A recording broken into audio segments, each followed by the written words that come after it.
ఉంది. కాంగ్రెస్ పార్టీ బేసిక్గా ప్రజల మంచి కోరే పార్టీ కాంగ్రెస్ పార్టీ మాత్రమే. కాంగ్రెస్ పార్టీ ఉండుంటే మన రాష్ట్రం ఇంత దయనీయ స్థితిలో ఉండేది కాదు. ఈ పార్టీ మన స్పెషల్ స్టేటస్ వచ్చేది. ఈ పార్టీ పోలవరం ప్రాజెక్టు పూర్తయిపోయేది. ఈ పార్టీకి ఎన్నో ప్రాజెక్ట్ రాజధాని అయితేనేమి ఇలాంటి ప్రతి ఒక్కటి మనం సాధించుకునే వాళ్ళం.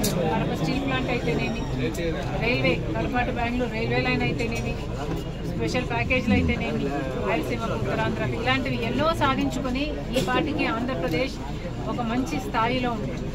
ఇవన్నీ జరగలేదు అంటే దానికి కారణం కాంగ్రెస్ పార్టీ అధికారంలోకి రాలేకపోయింది. కాబట్టి ఇది మళ్ళీ రిపీట్ అవ్వకూడదు.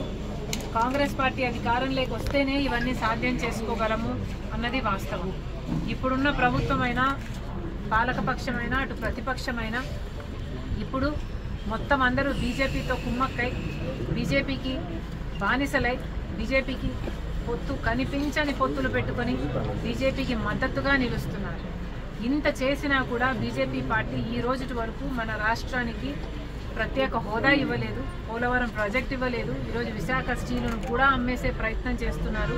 ఇలా ఒక్కొక్క ప్రాజెక్టు మనకి రాకపోగా ప్రతి విధంగా మన రాష్ట్రాన్ని దిగజారుస్తున్నారు.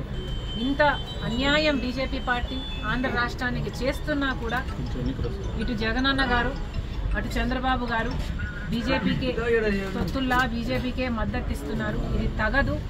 బీజేపీ పార్టీ మన రాష్ట్రానికి ఏమి చెయ్యనప్పటికీ కూడా ఎందుకు ఆంధ్ర రాష్ట్రాన్ని బీజేపీకి కట్టబెట్టారు, బీజేపీకి బానిసలుగా చేస్తున్నారు, ఎందుకు బీజేపీ పార్టీ కైవసం చేశారు ఆంధ్ర రాష్ట్రాన్ని?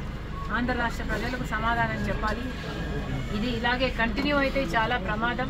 మన బిడ్డలకు ఉద్యోగాలు రావాలన్నా, మన రైతులకు రుణమాఫీ జరగాలన్నా, వ్యవసాయం మళ్ళీ పండుగ కావాలన్నా, మనకు విభజన హామీలలో ఏ ఒక్కటి నెరవేరాలన్నా, అన్నీ నెరవేరాలన్నా కాంగ్రెస్ పార్టీ అధికారంలోకి రావాలి.